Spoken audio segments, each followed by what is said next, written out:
আজিৰ ক্লাছত মই অসমীয়া পাঠ্যপুথি সাহিত্য চয়নিকা দুটা চেপ্টাৰ বাছি লৈছোঁ আৰু দুটা চেপ্টাৰৰ মাজৰ পৰা মই তোমালোকৰ কাৰণে তিনিটা কোশ্চিন বাছি লৈ আহিছোঁ।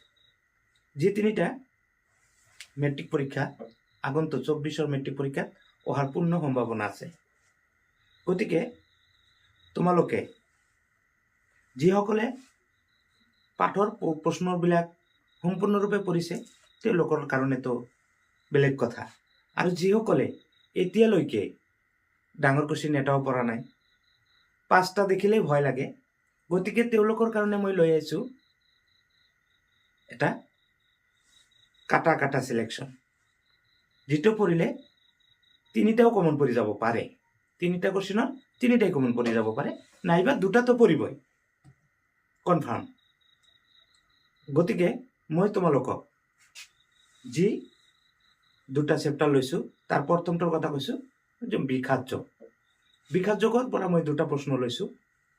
ইয়াতে মই কৈছোঁ 1 নম্বৰ প্ৰশ্নটো হৈছে কুলক্ষয় দোষক কিয় মহাপাপ বুলি কোৱা হৈছে, আৰু এই পাঠৰে দ্বিতীয় প্ৰশ্নটো লৈছোঁ অৰ্জুনে কিয় শ্ৰীকৃষ্ণক উভয় সেনাৰ মাজত ব্ৰত ৰাখিবলৈ কৈছিল।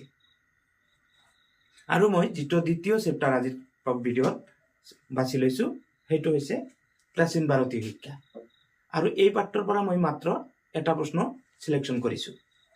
সেইটো হৈছে আজিকালি নাইবা বৰ্তমান শিক্ষা আৰু প্ৰাচীন ভাৰতীয় শিক্ষাৰ মাজত পাৰ্থক্য কি, বহলাই আলোচনা কৰা।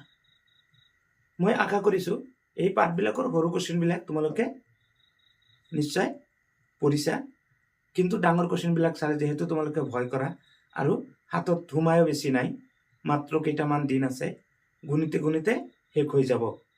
গতিকে তোমালোকে বেছিকৈ নপঢ়িলেও এইকেইটা পঢ়িলে মই ভাবোঁ তিনিটা কোশ্চিনৰ তিনিটাই কমন পৰিব পাৰে, নহ'লে দুটা পৰিবই, ইয়াত কোনো সন্দেহ নাই।